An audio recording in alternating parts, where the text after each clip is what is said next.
dear friends. This is Harvest of Light, and this is day 11. We are in chapter 10. Chapter 10 is about relatives who are sick and are in our house, in our lives. Emmanuel, in the book Harvest of Light, which was originally published in Portuguese under the name Ceifa de Luz, published by the Brazilian Spiritist Federation, he brings to us a new understanding about the different facets of life. And he goes deeper like in no other message we've seen before. Emmanuel, we can't forget, the spirit mentor of Chico Xavier, had many lives in high positions on earth, used to be very knowledgeable, and when meeting Christ Jesus, his life changed. You can read more about some of his lives in the novels, the true accounts, but written in format of a novel, 2,000 years ago, 50 years later, Hail Christ, Renunciation. In those 4 books, we can see the progression of his lives and the evolution of the soul. But for us, it's important to know that his spirit, when he was mentoring Chico Xavier, he was coordinating a team of thousands of spirits that were psychographing through Chico Xavier, all the works that came through Chico Xavier, orchestrating the works that now give life to books such as this one. The book Harvest of Life was published in 1972. Was published in 1979, though it was written in 1972. But nothing was like easy breezy. No, some people think, oh, because Chico Xavier had a mentor like Emmanuel, his life was so much easier. I wish I had a mentor like him. No. His life was very complicated, Chico Xavier's life. And you and I have the spirit guides that we need. What is important for us is to pay attention to their counsels, because we have the spirit guide that loves us unconditionally and knows precisely what we need to evolve. The spirit guide that is with us, the mentor, however you want to name it, guardian angel, protecting spirit, spirit protector, it doesn't matter the term. What matters is that we need to be easy in their hands. Are you easy? Are we listening? That's the first therapeutic question of tonight. Are we listening to their counsels? In this message tonight, let us open our hearts to listen to a message that probably we don't understand yet. It's tough, it's hard, but if we listen and follow through, we're going to be ever more grateful we've done it. Right, friends? Are you ready? Yes? Keep coming, because we're going to begin. Patience at Home. Chapter 10 of the book Harvest of Light. Emmanuel quotes from Paul to the Colossians, chapter 3, verse 15. And let the peace of Christ rule in your hearts, to which indeed you were called in one body, and be thankful. Emmanuel then explains, welcome, friends. If you were now to approach the spiritual plane beyond physical death, and there you found loved individuals in difficulties, what would you do? Asks Emmanuel. Perhaps you would surprisingly find a paternal heart in frustration, or you would embrace a companion and associate, a child, or a sibling carrying the unfortunate result of certain actions lived on earth. What behavior would you adopt in the divine laws granted if the divine laws granted you a free passport to the higher spheres, giving you, however, the possibility of remaining with the unforgettable beings in tasks of love? Certainly, you would be deciding for the insipidly option. You would not wish to share the heavens with the pain of having abandoned unforgettable hearts in the transitory shadow to which they engage with their own mistakes. You would recognize them for patients claiming protection. You would spend some time with them to provide the necessary help. We refer to the image to consider that the sick or difficult relatives are individuals to whom, before the creator in which you refer in the physical plane, you promise protection and dedication.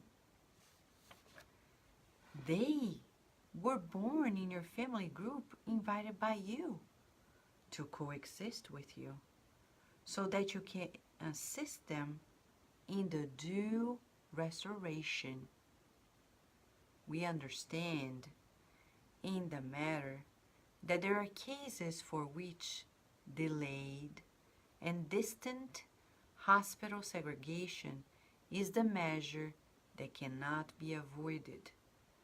But if you have someone you love with you, stand up for a permanent test of understanding and patience in the domestic institute. Do not push this one away from the effective climate in which you find yourself under the pretext of asserting the family or benefiting it. Keep in your own house as far as you can, as much as you can. I'll read it again. Keep in your house as much as you can the relatives who are the victims of trials. Do not decree their exile, even at the price of gold.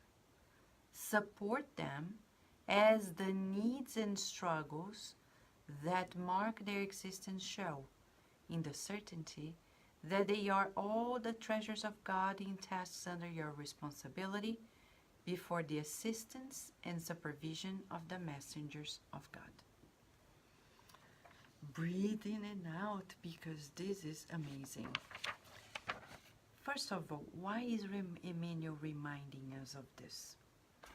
Why is it important for us to pay attention to our closest relationships?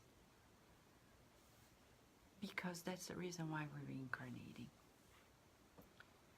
Many people think they reincarnated to achieve external goals, professional goals. That's not the simple reason why. The main reason why we reincarnate is to polish our social skills. Our social skills. Because social skills is about relationship. And if we don't relate, we cannot fulfill one of the major laws of God, the law of society. We don't progress alone. We progress together. It's impossible to do it alone. You know,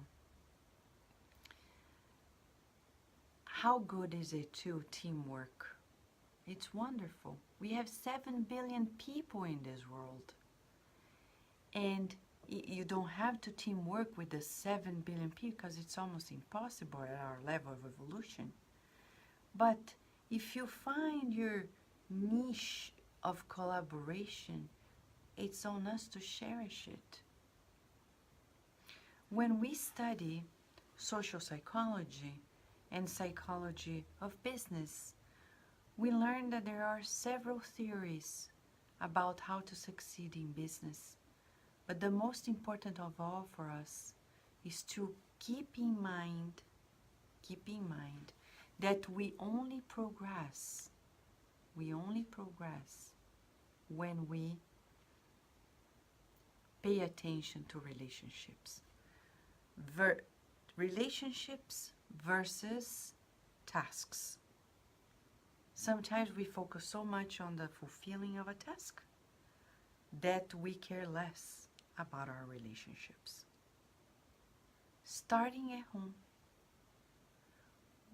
we needed to be very mindful, caring, loving with our relationships. Very loving. To the point that we would treat the closest ones the best. Usually, it's the reverse. I already know you, I see you every day. I don't need to be polite with you. I don't need to say please. I don't need to say thank you. I don't need to be refined with you. Come on, we're informal, we're at home. No. You know, all the studies already in neuropsychology point out to us that it's vital for relationships to do the reverse, to be ever more caring and careful to the closest ones, because we depend on them the most. And that's not selfishness. It's self-love and love for the other. And that's why Emmanuel is telling this. Paul, he quoted Paul to the Colossians saying, "And let the peace of Christ rule in your hearts." Rule in your hearts. The peace of Christ rule in our hearts.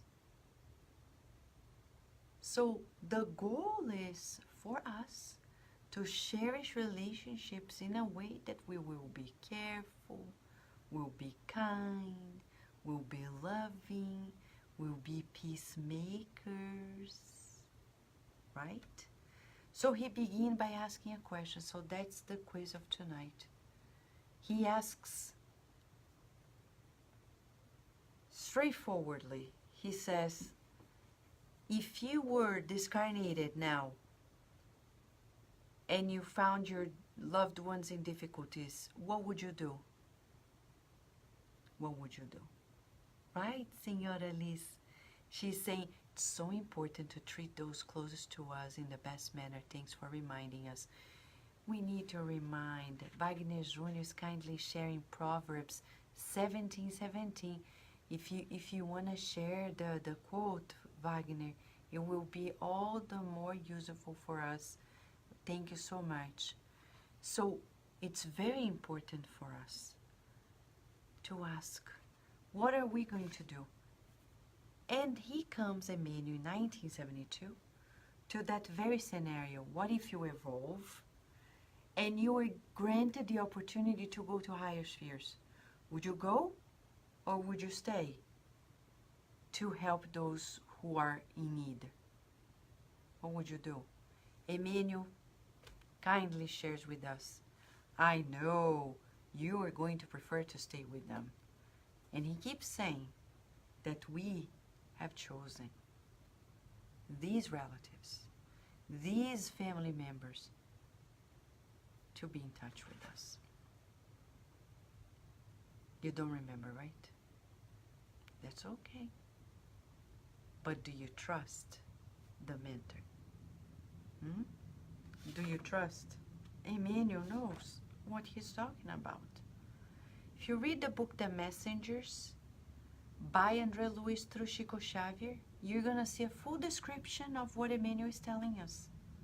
How often we promise, we make plans, spiritual contracts, reincarnatory plans, and we say, I'm going to do this, that, and the other. And I come here, and what do we want to do? Vacation, easy life, very easy. We don't want discipline. We don't want to be patient. We don't want to tolerate people. It's either my way or the highway. And then we make mistakes after mistakes due to impulsive behavior. Wagner Jr. is bringing us the quote, "A friend loves at all times, and a brother is born for a time of adversity." Thank you, Wagner. Thank you. So let us go back to this very moment here in which Emmanuel is telling us about these choices we made. You don't remember? Again, read the book, The Messengers by André Luiz. Several cases.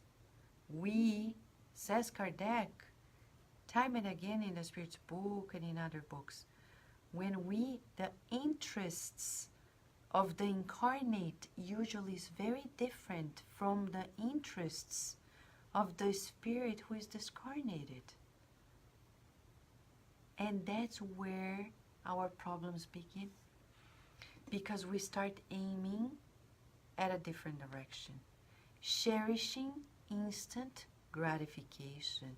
And that's where we see lots of addictions, lots of problems. It's like when people start school, they're like, oh, I want to go to school, I want to go to school. And then you go and you face the issues like, you're almost out of breath, like, oh my gosh, oh no, but I wish I could do less exams, less lessons, less books to read, less. But then what's the point of going to school? Oh, I just like going there to be with friends. Well, that's valid. But then what about the rest of it? What about our growth? What about our resilience, our endurance, our determination? Tests that are pushing us to learn more, to understand more, to visualize more, so we can help people more effectively. So he says, they are born in your family, invited by you to coexist with you. So what is his first recommendation? Do not push them away. Stay strong in the test of understanding and patience. First recommendation. Not easy. Because where do we learn patience, huh? Especially in today's world, where everything is just in a click of a button away. But we need to practice it. How do we practice patience? By learning to wait while cultivating what we need to cultivate. Like the farmer. If the farmer doesn't have patience, he kills it all. He doesn't let it happen. He doesn't believe something is going to happen. The farmer, the good farmer, is the example of patience. You plant a seed and you wait and you wait and you wait and you wait and you wait. You plant a seed and you wait. Keep cultivating, taking care, watching out, making sure nobody's going to do anything with the soil, no animals are there, that there will be water, the optimal condition. So you're caring, you're not passive. Patience is not a passive movement of the soul. Patience is very active. You keep investing, waiting in the certainty that at the right time things are going to sprout. So he says in those relationships, time will come, understanding. Remember, this book, we could almost rename the book, not trying to be anywhere superior to Emmanuel, but he uses understanding in every single chapter. And this is the 10th chapter. Every single chapter he repeats that without understanding there is no solution. And patience. And he says, don't push them away. Don't push them away. says, keep in your own house as much as you can those who are going through problems. Support their needs, their struggles. And you may be saying, but Vanessa, what's the limit of it? Well, he said it at first. He said, the limit is the limit of severe illnesses, like severe cases of addiction. People need to be in rehab houses. Sometimes they will be in prisons for their misbehavior. What can we do? But besides mental illnesses in general that are at critical level, they need extra attention in hospitals, clinics. We can keep them at home. I know. We're raising ourselves and we're growing and raising our children in ways that are far from patience, far from understanding. It's all about the comfort zone and instant gratification. And there is a serious problem in it. If you Google the marshmallow experiment by Stanford University, you're going to see how critical it is when people don't know how to wait, have impulsive behavior. Stanford University, many years ago, did this study in children, showing to them a marshmallow and asking them, if you wait, I will give you a second one when I come back, okay? And they filmed and they did a longitudinal studies many years past that date into the young adult years of those children. And the results are striking, very tangible. They say those who cannot control their impulses, they're gonna have problems in relationships, they're gonna have problems in their professions, they're gonna have health problems, more propensity to using drugs and sexual misconduct, etc., etc. So what is the key word for us? Learning to control impulses. Clear. Emmanuel is talking about this here. He's saying, do not push them away. Saying, control yourself. Understand, be patient. Don't push them away unless it's critical. And it's detrimental and you can't even help because sometimes it's beyond what you can do. But those are exceptions, not the rule. Not the rule. And nowadays on earth, we're seeing lots of family issues because we lack the training to understand, lack the coaching to patience. So what do we need to do? Training on understanding, learning how to see people's lives and see the other side, why they do it, their behavior, like Jesus used to do. He never judged, but he didn't help the people who didn't want to receive help either. Wagner Jr., it's about the belief, my friend. I take your comment to the heart, but it's the reality of probably 99.9% of the people on the earth. Because there's always someone in the family, in the household, that is more challenging to deal with. But then the question to us is, how else can it be, friends? How can we evolve if the family doesn't team up to help? So go to the Gospel According to Spiritism, because the Gospel According to Spiritism is not this book of inspirational messages that we read simply. It's a book of study. It's about ourselves. It's about the good news in the light of Spiritism.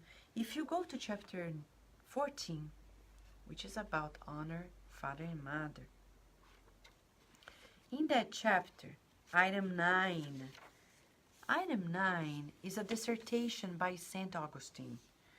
And I think one of the most profound that we can read in Spiritism, because he talks about those spirits who will have to reincarnate amongst the family group so the family can help that person. And I will read it for you. This was written 100 years before Emmanuel brought this message through Chico Xavier. It was 1862. And I'll read just this part for you. Okay? And he says,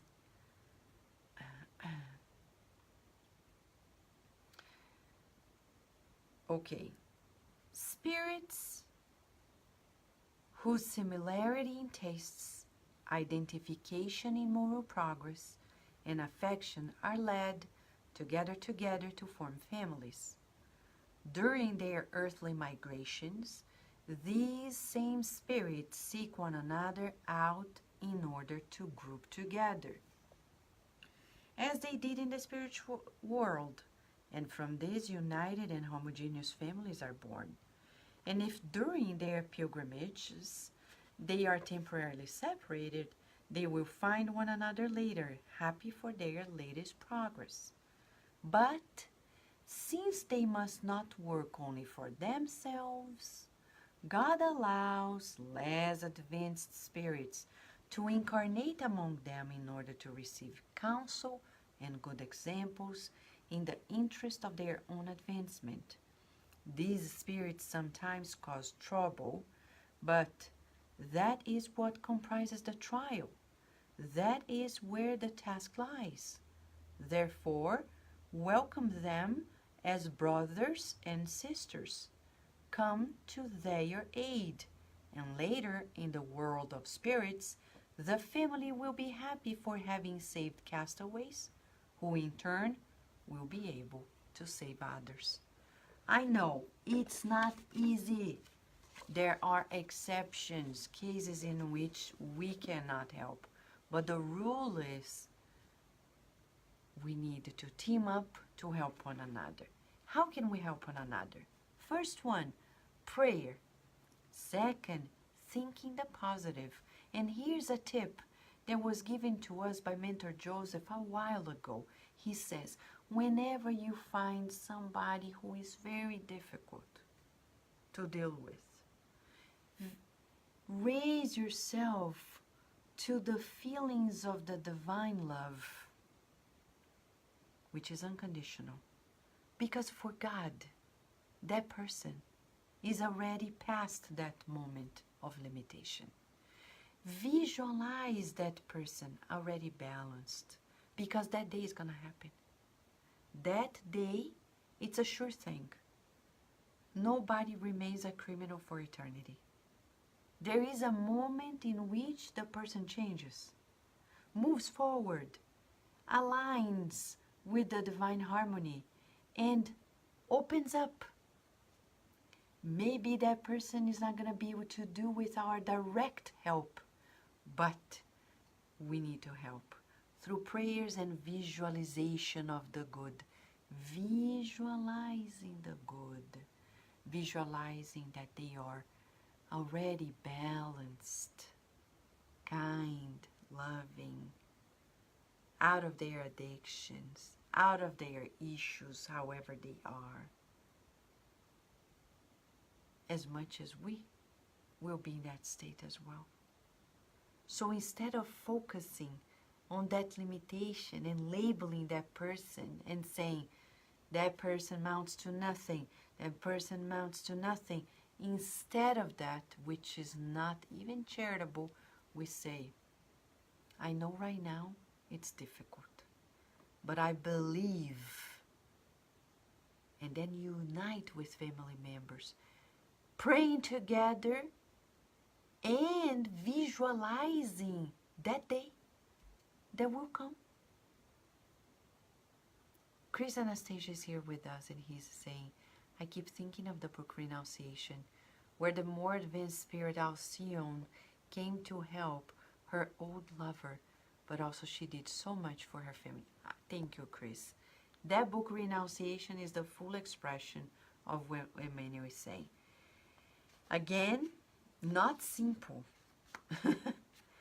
And it's so beautiful that Emmanuel reveals to us in that book, Chris, that Alcyone comes from another planet, from another galaxy, not even in our solar system. She is really more evolved. And then we see the characteristics of her evolution. But that's an inspiration for us. Why? That's why we need to read these books. Because our brains are built to emulate what we see. What we're in contact with. Stimulus comes and imprints new disposition. So when we read that book, Renunciation, we are being inspired. It's as if we go to the gym of the soul, and our teacher is Alcyone. She's in front of us doing the Zumba of life. And she's saying to the right. And we're like, oh my gosh, I can't do that move. But then we're trying. And then to the left. Oh my gosh, now that I was getting used to the right, she goes to the left, to the left, to the left, to the left. So that's what it is. It feels awkward, feels strange, it feels impossible. But try it. 1 day, 2 days, 3 days. And read, and read, and read, and read.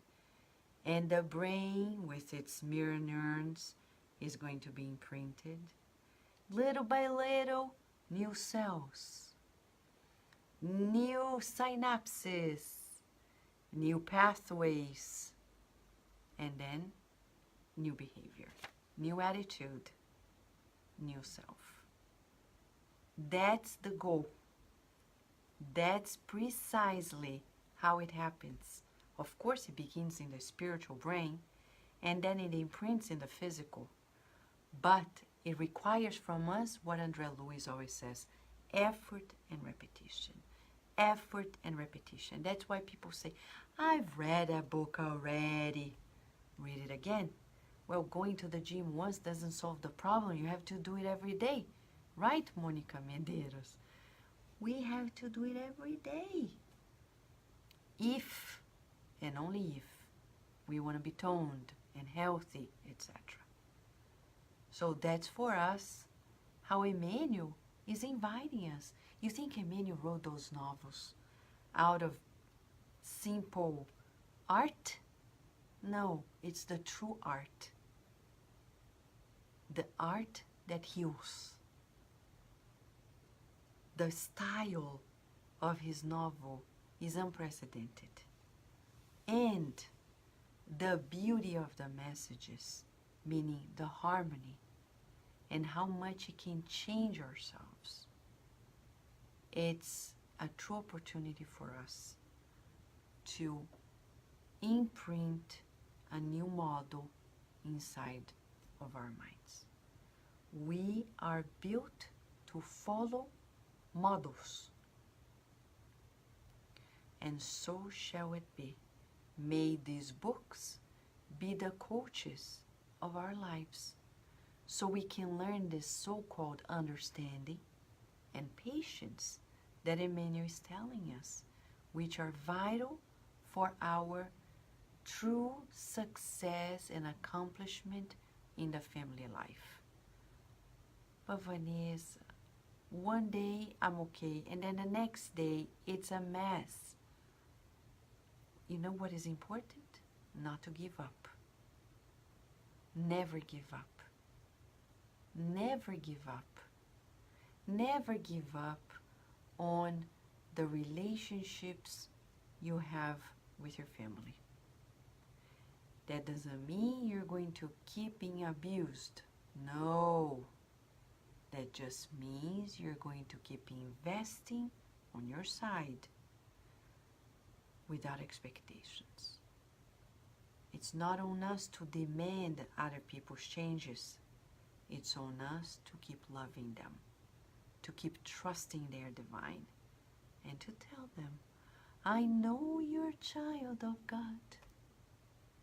You may not know you're a child of God, but we've reincarnated to learn to do good. Yes, we are children of God. They are children of God. When you look at a loved one that looks like a monster in their behavior, tell yourself, God is protecting us. And I believe that this family member is a child of God. And God is sustaining his or her life, investing in their best. At each breath, God is saying, I believe in you. At each breath, God is saying, I believe in you. I believe in you. I believe in you. I believe in you. So if you doubt yourself as well, remember, at each breath of yours, God is telling you, I believe in you. How dare, friends, how dare we're not going to believe in ourselves. If God does, I do too. You do too. Don't doubt your divine essence, your divine nature, your true self. Everything else is a construction. Like the dinosaurs. They were an experiment. They looked very weird. And they decided, you know, this experiment didn't work. Next. So for us, same for us. Sometimes we're going to try to construct parts of us that don't work. And what do we do? Ice Age, we freeze it, recycle, begin anew, build a new one. Yes, reinvent ourselves. There is always a new day, a new beginning. What are other people going to think of you? I don't know, but that's their problem. What you think of yourself is what matters. And what you think of others is what really matters. What they think is their problem between them and God. What you think is your issue with God. Right, friends? That's a beautiful lesson. It gives us so much hope. It's worthwhile praying and visualizing the good. Visualize yourself and the loved one past that moment of limitation when we are harmonized with God and one another. Invest on this. Feel this good. Seek this good and mold it with all the resources we have at hand. Shall we? Yes? So, what a beautiful lesson, huh? We're very thankful to Emmanuel, right, Margaret Carmen, and for Chico, Xavier as well. So we're thankful to each one of you who have been here. Karina Alice, Mariana de Andrade, Andréa Torres, Adilson, Angelita, Senhora Liz, Wagner Júnior, Cris Anastasia, Kátia, Yushak, Raquel Leong, Paula Giovana, Dulce Story, Silvia Otero, hello Silvia, Luça Boia, Thaís Andrade, Mônica Medeiros, Alexandra Azevedo, how are you? Lu Nicoliello, Patrícia Guiri Cardoso, how are you? Mônica Schmidt, Justina Martiri, how are you? Julija, how are you? Lívia Moraes. So friend, this is a lesson for us to renew ourselves. It's coming at the very important day of our lives. For some of us who have family in Brazil, Sunday is Father's Day in Brazil. So let us say a prayer to all fathers in this world, hoping that the fathers who are not aware of the importance of theirs in the life of their children, that they receive these vibrations and think twice before they give up on their important role as fathers. Shall we? Shall we wrap up with a prayer? So let us pray. Thank you, God, for the presence of our fathers in our lives. Thank you for uniting us in the sacred bond of family. May we expand our family ties to universal levels. But before we do that, may we cherish these relationships that are holy, sacred, and divine. We pray for all fathers in this world.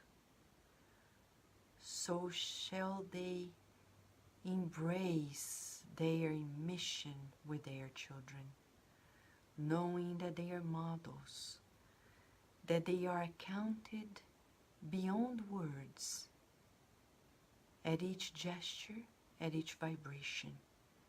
They are emanating to their children the nourishment that shall last for quite a while.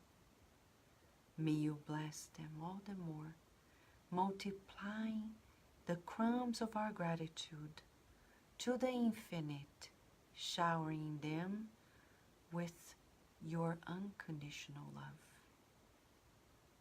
We thank you for this lesson on family, understanding, and patience, and so be it. Friends, are you ready? Because tomorrow we're going to talk about wealth. No way, yes. Thank God it's going to be Sunday, because it's a good day to meditate a whole lot before Monday about wealth, about financial resources, etc. And that's the teaser for tonight. So God willing, we will be back tomorrow on chapter 11 about wealth. Shall we, friends? A big hug of gratitude, much love, lots of blessings. Let's keep feeling the presence of our guardian angels in our lives. Listen to them. Be easy to their counsels. Thank you, friends.